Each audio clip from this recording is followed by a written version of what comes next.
नमस्कार, हर हर महादेव साथियों।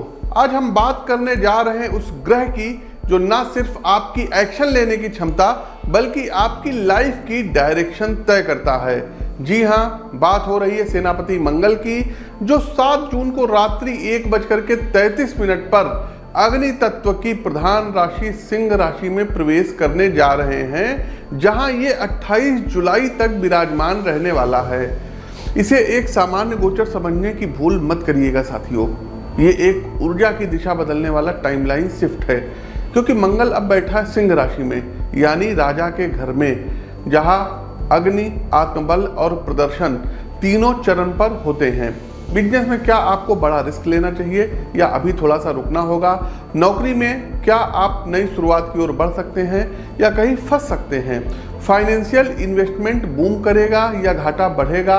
Mental energy और इनर पीस पर मंगल कैसा असर डालेंगे? आपकी कुंडली में मंगल जहां बैठेगा उस भाव से जुड़े सारे क्षेत्र या तो एक्टिव होंगे या अशांत होंगे।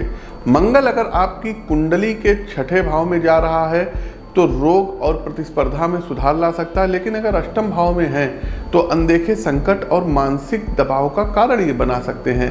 तो आइए इस अत्यंत महत्वपूर्ण गोचर को डिटेल में समझते हैं और जानते हैं कि मेष से लेकर के मीन राशि यानी कि आपकी राशि पर मंगल क्या कुछ प्रभाव डालेंगे।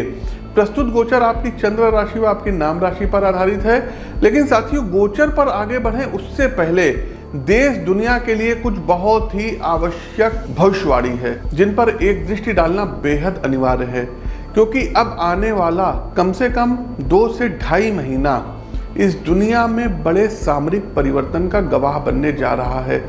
7 जून 2025 को मंगल जब सिंह राशि और मघा नक्षत्र अर्थात केतु के नक्षत्र में प्रवेश करेंगे और सिंह राशि में मंगल प्लस केतु की युति भी विराजमान रहेगी, तो ये विश्व स्तर पर संकट का संकेत होगा। देखिए, मंगल केतु के साथ बैठे हैं, कुजवत केतु कहा जाता है ना, मंगल के समान फल देने वाला केतु, लेकिन अब दोनों ग्रह एक साथ बैठे हैं और ये श्लोक हम सभी वैदिक ज्योतिष शास्त्र के छात्रों और विद्वानों को भली भांति ज्ञात है। अर्थात राहु का स्वभाव शनि के समान और केतु का स्वभाव मंगल के समान होता है। अब आइए इस सूत्र को वर्तमान ग्रह गोचर स्थितियों पर लागू करते हैं। 7 जून 2025 को मंगल और केतु की युति सिंह राशि में हो रही है। सिंह राशि एक अग्नि तत्व की राशि है और मंगल स्वयं भी एक अग्निकारक ग्रह हैं, पराक्रम के ग्रह हैं, सेनापति हैं। केतु की प्रकृति भी आक्रामक होती, क्योंकि केतु के अपना डर नहीं होता, सोचने समझने की शक्ति नहीं होती, दूसरे ग्रहों से एनर्जी लेते हैं। तो केतु की प्रकृति भी साथियों आक्रामक होती है, अप्रत्याशित होती है और विस्फोटक मानी जाती है। विशेषता तब जब वह मंगल के साथ युति करे, वह भी अग्नि तत्व की राशि में। इसके अतिरिक्त राहु की जो दृष्टि रहेगी ये मंगल पर है। भाई, जब केतु साथ में है मंगल के तो राहु दृष्ट करेगा ही करेगा, इसमें कोई नई बात नहीं है। तथा मंगल की दृष्टि राहु व शनि दोनों पर पड़ रही है। शनि और मंगल षडाष्टक दोष का निर्माण कर रहे हैं। वैदिक ज्योतिष शास्त्र में इन ग्रहों की परस्पर दृष्टियां अत्यंत घातक परिणामों की ओर संकेत करती हैं। ज्योतिषीय दृष्टिकोण से यह युति विश्व पटल पर कई घटनाओं को जन्म दे सकती है। आप देखेंगे कि चाहे अमेरिकन महाद्वीप हो गया, यूरोपियन महाद्वीप हो गया, एशियन महाद्वीप हो गया, यहाँ पर कोई भीषण अग्निकांड से संबंधित जो है घटनाएं होंगी।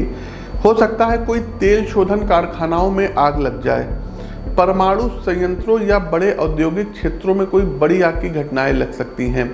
किन्हीं 2 देशों के बीच में बहुत बड़ा कोई युद्ध हो सकता है और कोई अग्नि से संबंधित अस्त्र शस्त्रों का वेपन्स का प्रयोग हो सकता है। वर्तमान में जो रूस और यूक्रेन के बीच में विवाद चल रहा है, तो आगे हो सकता है कि रशिया कोई ऐसा बहुत बड़ा कोई अटैक कर दे यूक्रेन के ऊपर, जिसमें बहुत बड़ा मानवीय संकट आ जाए, लोगों की अकाल मृत्यु होना शुरू हो जाए।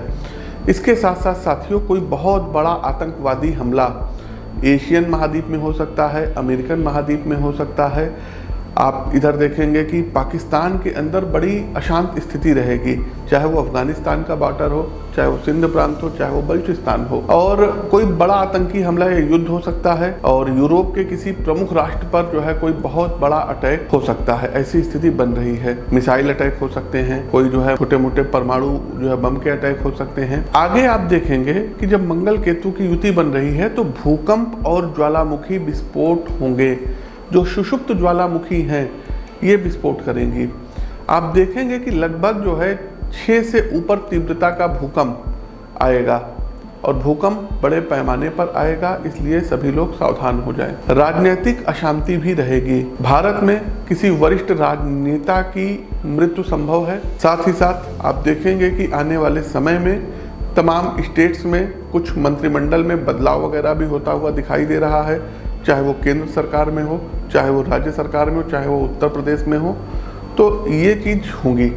कई राजनीतिक जो है नेताओं के पद जाएंगे, कुछ लोगों को पद मिलेगा, कुछ लोगों को संगठन में कार्य मिलेगा। वैश्विक स्तर पर बड़े सैन्य गतिविधियों में तेजी संभव है। नाटो या रूस जैसे देशों की गतिविधियों में असामान्य उभार आ सकता है। आप सभी से सावधानी की अपील है। देखिए साथियों, मैं पिछले कई महीनों से अपने ज्योतिषीय विश्लेषणों में ये संकेत देता हूँ कि जुलाई तक का समय विशेष सावधानी और सजगता रखनी है। 7 जून को यह विशेष युति उस भविष्यवाणी की पुष्टि करेगी। आप लोग खुद इस वीडियो को देखिएगा, वीडियो अभी अपलोड हो रही है, लेकिन ये सब चीजें जो है 7 के बाद घटित होंगी। लेकिन हाँ, 7 जून में जब मंगल केतु के जो है धुरी में आएंगे और नक्षत्र में आएंगे तो घटनाएं 1-2 दिन पहले से प्रभावशाली होने लगती है। साथ ही साथ साथियों एक चीज और बता दें, शनि और मंगल का जो षडाष्टक दोष बन रहा है ये भी बहुत बड़ा विनाश का कारण बनेगा। इसके अतिरिक्त साथियों पूर्व में हमने पोस्ट भी की थी, और उस पोस्ट को आप लोग जाकर के हमारे फेसबुक पेज, हमारे ट्विटर के उस पर जाके देख सकते हैं। लिंक सबका डिस्क्रिप्शन बॉक्स में है। सभी लोगों को केवल और केवल जो है महामृत्युंजय मंत्र का जाप करना चाहिए। जयंती मंगला काली भद्रकाली कपालिनी दुर्गा क्षमा शिवा धात्री स्वाहा स्वधा नमस्तुते भगवती का ध्यान करिए। और महामृत्युंजय मंत्र है ओम जूम सा मम रक्षय रक्षय पालय पालय साजूम ओम। इस मंत्र का आप लोग जो है 2 माला कम से कम जाप करिए। राम रक्षा स्त्रोत का आप लोग पाठ करिए, और अपने लिए मत करिए, पूरे विश्व के लिए करिए। वसुधैव कुटुंबकम, ये जो वसुधा, ये जो पृथ्वी है, इस पे रहने वाले सभी प्राणी परिवार के हैं, तो सभी के हित के लिए कामना करिए। आगे बढ़ते हैं साथियों और चलते हैं मंगल गोचर का प्रभाव सभी 12 राशियों पर क्या रहेगा। आप लोग वीडियो को लाइक करते चलिए, वीडियो को शेयर करते चलिए। आगे बढ़ते हैं तुला राशि। मंगल तुला राशि के दूसरे और 7वें भाव के स्वामी हैं और अभी ये लाभ भाव में गोचर करेंगे। भाई तुला राशि के लिए तो स्थिति बेहद अनुकूल बन रही है। ज्योतिष में इस भाव को माना जाता है उपलब्धियों का भाव, मुनाफे का भाव, विशेष फुलफिलमेंट का भाव अर्थात इच्छा पूर्ति का भाव, और सपोर्ट सिस्टम का भाव। और जब वहाँ मंगल जैसे तेज और एक्टिव ग्रह का प्रवेश होता है तो समझ लीजिए परिणाम में गति आ जाती है।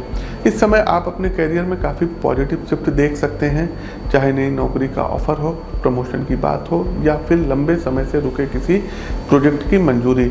मंगल आपकी प्रोफेशनल लाइफ को मजबूती से ऊपर उठाने आए हैं।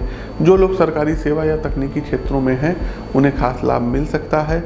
व्यापार कर रहे जातक खासा फायदे में रहेंगे। उनके लिए ये वक्त पार्टनरशिप से जुड़े निर्णय लेने का है। आप पाएंगे जो भी इन्वेस्टमेंट या प्लान बना रहे हैं उसमें अब आपको रिटर्न बेहतर मिलेगा और अपेक्षा से ज़्यादा आएगा। किसी पुराने पार्टनर से दोबारा बात बने या कोई नया सपोर्ट सिस्टम डेवलप हो, इसकी प्रबल संभावनाएं दिख रही है। आपका डोमिनेंस बढ़ेगा मार्केट में। अगर आप कोई ज़मीन, मकान या दुकान खरीदने बेचने की सोच रहे हैं तो मंगल का यह समय एकदम अनुकूल है। रियल एस्टेट या लॉन्ग टर्म इन्वेस्टमेंट में लाभ की संभावनाएं प्रबल हैं। यदि लंबे समय से कोई कानूनी मामला अटका है तो उसमें भी आपके पक्ष में अब गति आ सकती है। तो साथियों, ये था मंगल का सिंह राशि में गोचर का सभी 12 राशियों पर प्रभाव। एक ऐसा खगोलीय परिवर्तन जो आपके जीवन के कई बंद दरवाजे खोल सकता है, बशर्ते आप तैयार हो उसका सामना करने के लिए। मंगल जहाँ भी आपकी कुंडली में प्रभाव डाल रहे हैं वहाँ एक्शन चाहिए, अनुशासन चाहिए और आत्म नियंत्रण चाहिए। इस गोचर को अगर सही दिशा में उपयोग किया जाए तो ये आपके लिए संघर्ष नहीं बल्कि सफलता की सीढ़ी बन सकता है।